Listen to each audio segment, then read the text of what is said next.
Samantala, halos 2 linggo bago ang pagsisimula ng school year 2025 to 2026, ilang magulang abala ngayon na mamili ng mga kagamitan ng kanilang anak sa Divisoria. Isang grupo naman may paalala para matiyak na ligtas sa mga bata ang bibilhing gamit sa eskwela. Si Gab Villegas sa sentro ng balita. Maagang namili sa Divisoria si Mami Evelyn kasama ang kanyang anak ng mga school supplies at iba pang gamit pang eskwela 2 linggo bago ang pagsisimula ng klase sa June 16. Ayon kay Mami Evelyn, nais niya na makatipid sa gastusin. Para sulit po yung budget, para maano ko po yung budget namin na mas mura mamili sa Divisoria.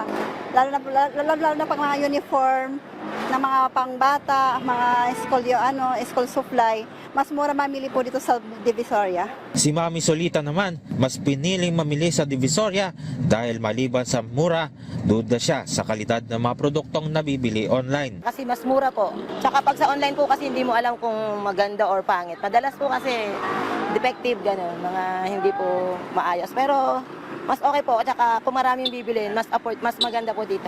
Ang presyo kasi ng polo at blouse sa Divisoria, naglalaro sa 150 hanggang 250 pesos depende sa laki.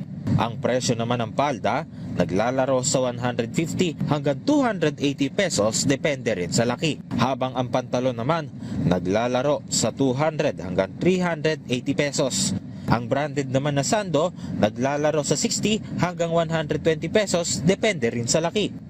50 pesos naman ang presyo ng 3 pares na medyas at naglalaro naman sa 10 hanggang 25 pesos ang panyo at face towel. Ang notebook, naglalaro sa 130 hanggang 150 pesos ang 10 piraso. Ang crayons, naglalaro sa 35 hanggang 85 pesos. Ang complete set ng ballpen, 35 pesos. Ang color pencils, 85 hanggang 120 pesos.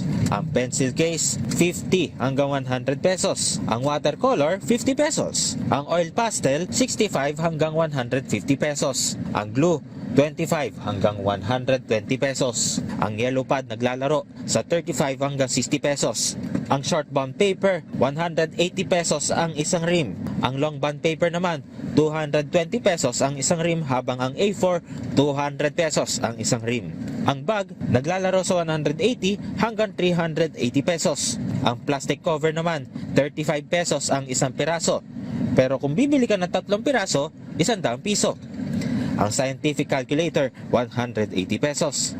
Ang gunting naman, naglalaro sa 15 hanggang 25 pesos ang isang piraso. Pero kung bibili ka ng isang dosena, naglalaro ito sa 120 hanggang 150 pesos. Ang masking tape naman at scotch tape, naglalaro sa 15 hanggang 35 pesos. May inilabas na suggested retail price ang Department of Trade and Industry ng mga school supplies para matiyak na hindi magsasamantala ang mga retailer. May paalala naman ang grupong Ban Toxics sa mga mamimili ng school supplies ngayong nalalapit na ang pasukan. Mahalaga na maging pamantayan ng ating mga consumer o ng mga magulang sa pagbili ng kanilang mga school supplies ay hindi lamang po sana yung presyo, kundi kailangan pong kilatisin nila yung bawat produkto po na kanilang bibilhin.